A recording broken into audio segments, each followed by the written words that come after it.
Welcome to the Indiewood Podcast, a podcast for independent film and the many hats filmmakers have to wear in order to get those films made. The person you're hearing cracking up on mic is the guest that's been with me all month, an incredible actor, a very talented actor and writer and producer, and my partner in life, Sarah Randall Hunt. That's me. Yeah. I'll pay you later. We've been talking about your career, your work as a multi-hyphenate, producing your own stuff, producing a web series that we shot together, that we co-wrote together, producing other short films, producing theater, but then also being a writer. We were writing a feature with a friend of yours, which we'll have to talk about. We haven't talked about that. We keep bringing it up. I know. Oh, yeah. There's so much other stuff to talk about. But you've had a wonderful career, and it's only growing, and it's only just popping off. And you're currently on a big show right now, and it's the new season's going to premiere, and you're in that. You can't talk about it. You can't talk about it. Don't talk about it. But you're in it. You did a lot of cool stuff in it. So you're in a show called 1923. We've talked about it a little bit, about your experience on the show and what you did as an actor and how you communicated with people. Mm-hmm. But getting here hasn't always been easy. I wanted to talk about momentum because I feel like we're in parts in places in our career where we feel like we have momentum, and we're doing things and we're getting things done, and you're in a show, I'm writing with a production company, things are happening and it's cool, and we've built up this momentum after strikes and after a pandemic, and this is after having had momentum that had been interrupted by the pandemic and by 2 strikes. And this is something we both worked on for, the decade or so of our careers. And I wanted to talk to you about momentum because you've been an inspiration with having so many things in your life and then moving to Los Angeles and kind of starting over in a different medium because you did theater in New York and now you're in Los Angeles doing film and television. And then you were doing, films and TV, and then momentum stops and then you build it up again. And then the pandemic hit and you're like, great, let's do the momentum thing again. And then you build it up again. The strikes happen. And then, so how do you... The fires. Yeah, oh my God, then the fires. That just happened. They're still not totally over. Well, the fires are over. Well, but the cleanup is going to be a thing. It's going to be a while. Yeah. How do you maintain momentum? That's question 1. Question 2 is, how do you get momentum back after you lose it? Yeah. Well, it's not like boxing quote. It's not how many times you get knocked down, but how many times you get up. Again, it's not even the quote. I'm not a sports person. It is. But that's how did you do it? Because some people, they don't get back up. They're like, I'm leaving the industry forever. Well, you know what? Kudos to those people. Live your best freaking life. I think we have this whole that for some reason artists are like, oh my God, this is my purpose. It's the only thing that gives my life meaning. I have to keep doing it even though it hurts so bad. And then it's but that whole thing on the previous episode that I was talking about, where it's but your entire life you are crafting. Oh no, it wasn't Gay Hendricks, it was somebody else. I don't remember the person. Anyway, but you're not just climbing a summit. You are crafting yourself as an entire being over the course of your entire life. So there is no there. You're just going to keep working on it and refining the thing that you are. So I think, one, pressure is the worst possible thing you can do to yourself, especially if you're on the downside of what feels like, a cavernous time or you're trying to get yourself back up again. The first thing that you need to do is just be so gentle and loving with yourself. And so I'm rambling here a little bit. I just mean to say that it is okay to want your life to be good, and whatever that means, you have to do it for yourself because you only have one. Yeah, and this is something we've discussed a little bit, and I think we've been really lucky and really conscientious of the thing that supports the art. And if we talked about this on previous episodes with you, even A-list actors don't only do TV. They own other things, and they do other things, and they have other investments. And so for us, I think it's been really helpful that we've also invested our time into things that may be more financially stable, but then gives us the opportunity to be creatives. Yeah. And not on the side. I'm talking about a Parallel career. We do have parallel careers. Yeah. I do a little bit of journalism and I do a little creative writing. You got this podcast. I was going to say creative marketing, but like, yeah. You did freelance marketing stuff. There's like a whole freelance writing career that I have that pays bills so that the other half of the day I can write. Yeah. And I can craft, like the pitch deck, or I can do the shot list for the film I'm directing. And the same thing goes for you. Yeah. Yeah. And I'm, like I mentioned in a previous episode, I'm a project manager. I work for a company. Are you a project manager? Yes, I'm literally. Well, I have. What's the title? You got a new title. I don't know how I like showing up. Oh my god. Well, okay. So I work with this company that is a team of actors, and I'm running operations for it. Yeah. It's called Act of Communication, and they use acting skills to help witnesses and lawyers be better at trial. Yeah. And it's not about teaching them to act. It's actually about teaching them to be authentic and to be themselves to their full capacity, which is truly what acting is. Acting is telling the truth, and the truth is really hard. And so I'm super passionate about the work that I do with that, and it runs in conjunction with my passion that I have for acting and filmmaking and screenwriting and the volunteer work that I do with places like Peace Over Violence. Like, I think what we're getting at here is, I was kind of rambling around it before, but like, you have to have a full life. Yeah. And you are not just an artist. You are also a sister, a brother, a son or a daughter. You're an aunt or an uncle. You're a sibling. You're a parent. You have to have a full life. And the fuller your life is, the better your art will be. Yeah. And the truth is that shit is gonna suck sometimes. And like, our environment is pretty tough right now in entertainment. We've taken several blows between all of the outside things that have happened with COVID and the pandemic and the strikes and the wildfires in Los Angeles.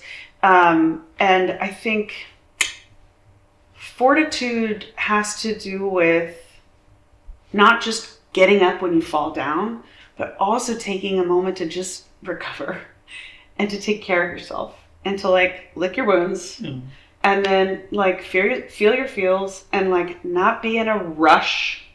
In my 20s, I was like, my hair was on, like I was just like running to the next thing. I was always in a hurry. And like my acting teacher even said, he was like, you're always in a hurry. Where are you going? And I'm like, I got places to be. And it's like, okay, yes. And like, if you don't notice the view on the way, what was the point of all of it? Yeah. If you don't have friendships, if you don't have, so all that to say is like, I had a huge gap in my career in my 30s that was like a really important time for me to be working, when I was really coming into my own. And I had like the driest of dry spells.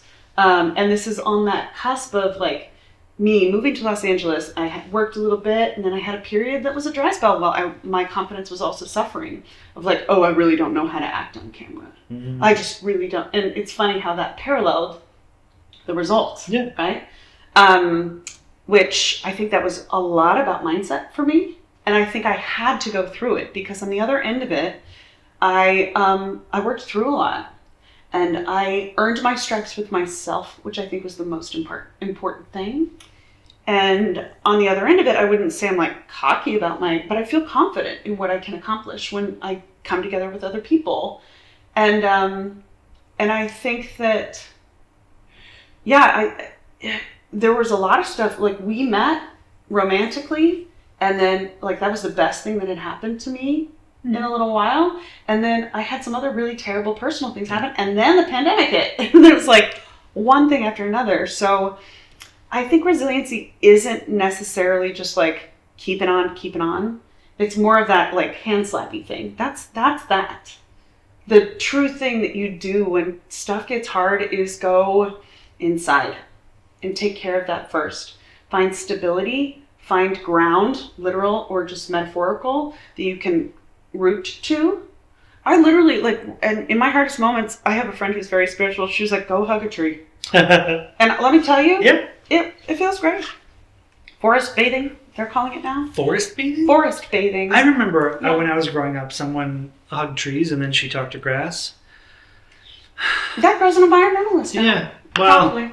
Or maybe. Something else, who knows. I like what you said about resilience, because I think resilience plays a lot into gaining momentum again. Mm-hmm. You know, I just to kind of impart parts of my career where like I like had a script that was optioned. Like it was, we were talking with producers to get it built up with a comic book company as an origin story for a villain. Like boom, the pandemic hit. Yeah.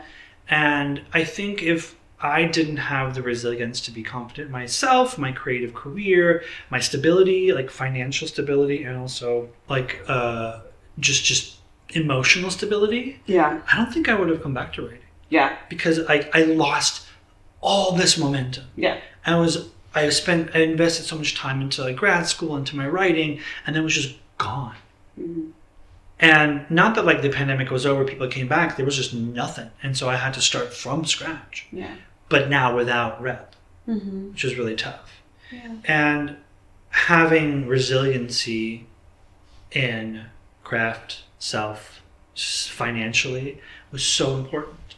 And I think for folks who are like, oh, I have, X amount of money, I'm going to be here for a year. And if I don't make it in a year, I'm doing something else. Mm-hmm. That puts, a lot of pressure on you. Too much pressure. And it kills momentum instantly because you're always thinking about that endpoint.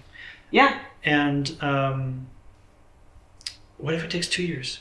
And you just didn't. Or what if it would take 15 and you quit at 14? Yeah.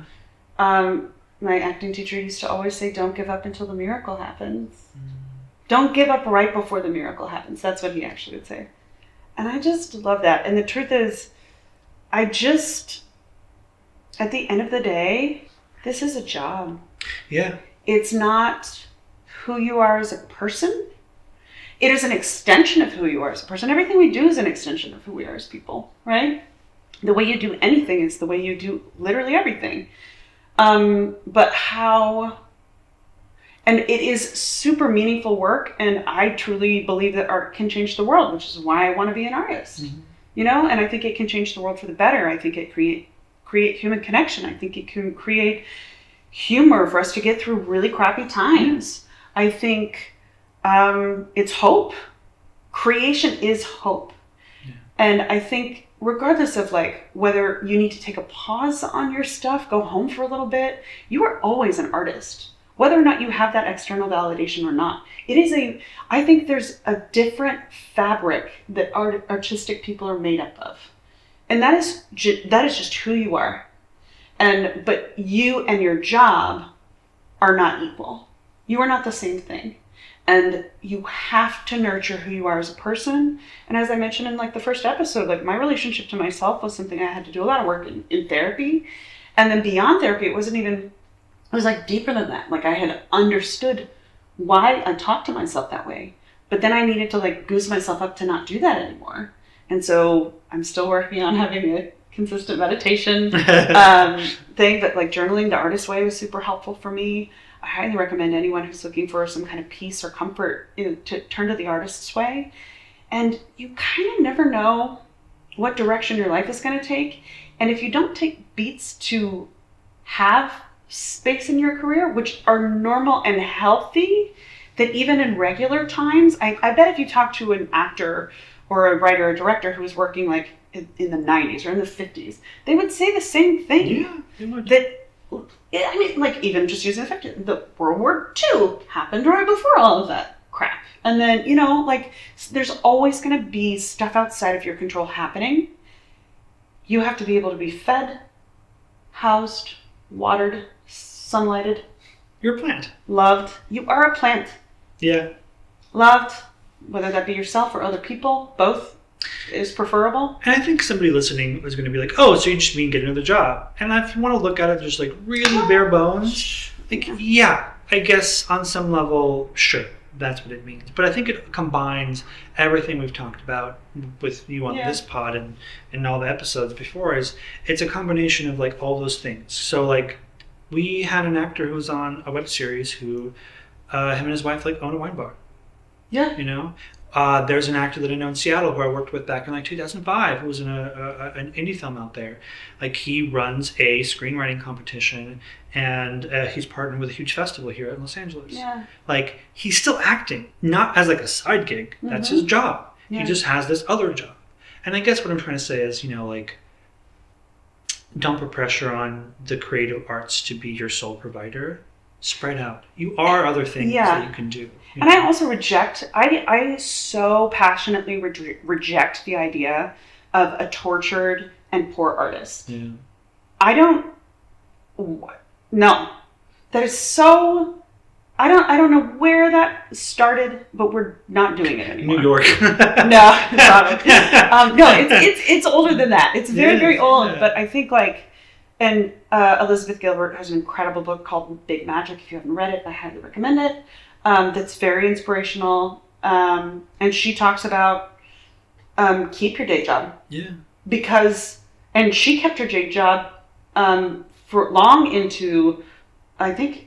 It's been a minute since I read the book, but I think beyond her first writing success until she absolutely couldn't keep it anymore because it wasn't her all or nothing. Like her own personal writing pursuits were complemented and supported by, and this gentle, wonderful, playful thing that was the inner child work I was kind of hinting at earlier. That was still sacred and protected because it could be playtime. Yeah.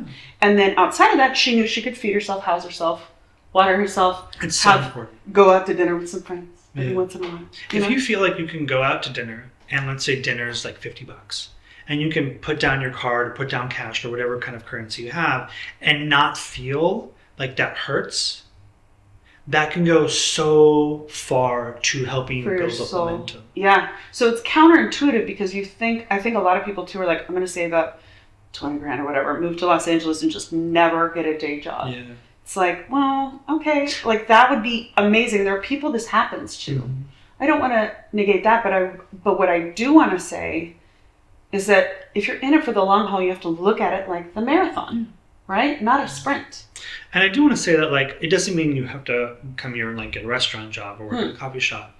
For me, for example, as a writer, I've segued into marketing and journalism, and I'm writing a novel. I'm doing other things that are still creative, and are still wonderfully expressive and somehow beneficial. I'm not writing technical documents for the medicine company that's a terrible analogy. I'm sure that pays really well and is fun for a lot of people who are logical like that, but for you as actors as well, it doesn't necessarily mean that you have to get a job that just pays you a bill.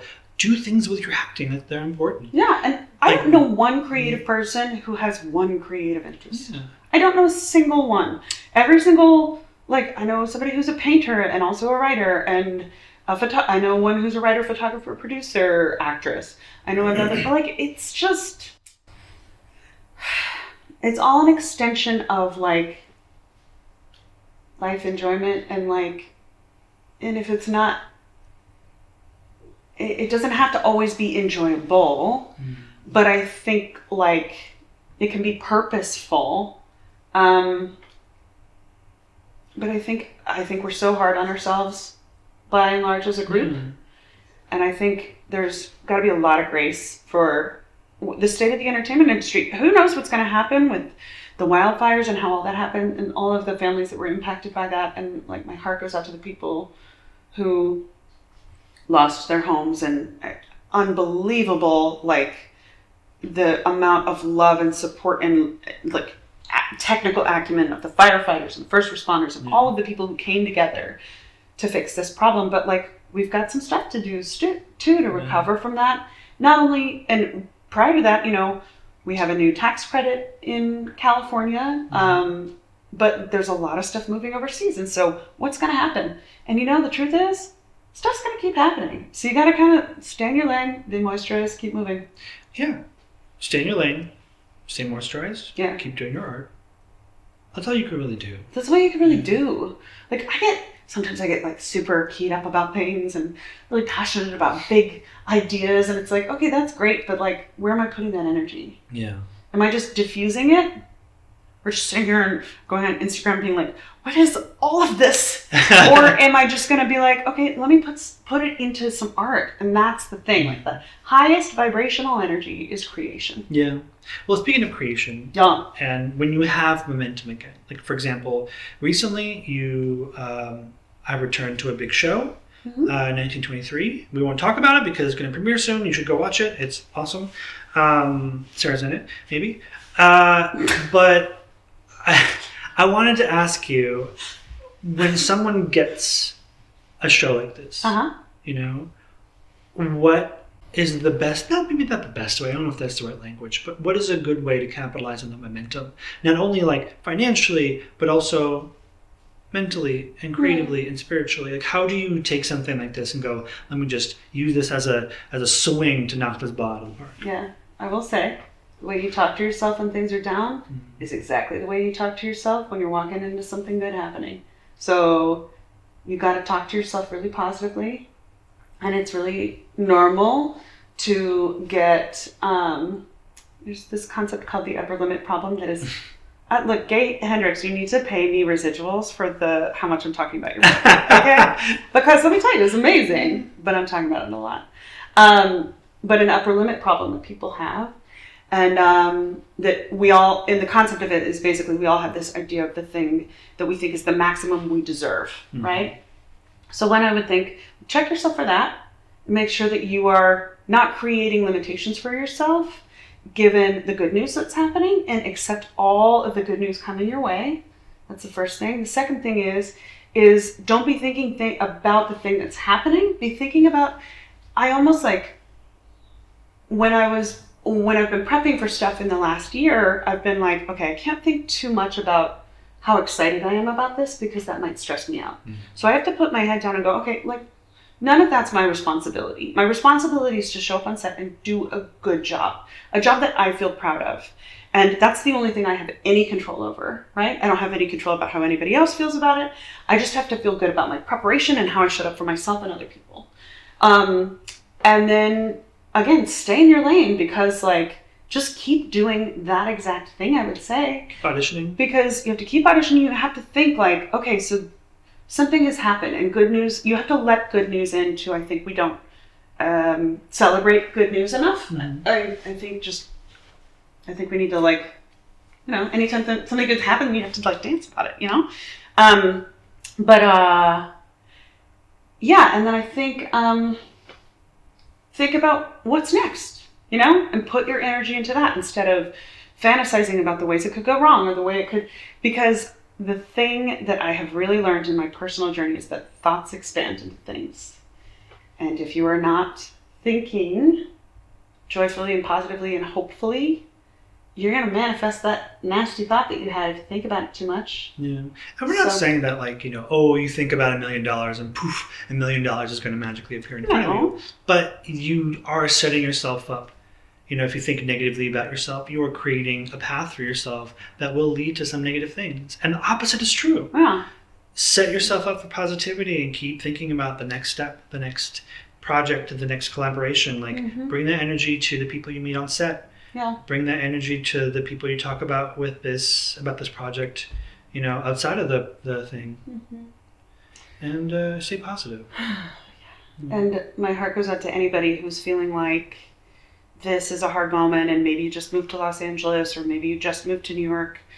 But, you know, if you're beginning your career in the midst of all of this, like, you're doing a great job. Just keep going. And I think connection and keeping your mindset clean and yourself taken care of is the only thing you can really focus on. Community, truly, like, I love, somebody said, like, network with people who are coming up in your level. I think that is the best advice to give to, because ultimately those are going to be the people you make films with. Yeah. And those are the people you're going to see climb the ranks at whatever studio. So yeah. That's a good piece of advice to end on, I think. Great. Sarah, thank you so much for coming on the podcast. It's been a pleasure. Thank you for talking with us about amazing things and giving us advice. I hope the show goes well. I hope we'll see you on the big screen again soon. I can't wait to see y'all on set. Yeah. And we'll see you guys next week for a new guest and a new episode of the Indiewood Podcast. How about our podcast, everybody? Thank you. I can't clap, but thank you, everybody, for having me. Bye-bye. Thank you for listening to the Indiewood Podcast. You can find the podcast anywhere you find your podcasts or on the CFA YouTube channel. From the CFA Network, Cinematography for Actors is bridging the gap through education and community building. Find out about us and listen to our other podcast at cinematographyforactors.com. Cinematography for Actors Institute is a 501c3 nonprofit. For more information on fiscal sponsorship, donations, because we're tax exempt now, so it's a tax write-off, and upcoming education, you can email us at contact@cinematographyforactors.com. Thanks.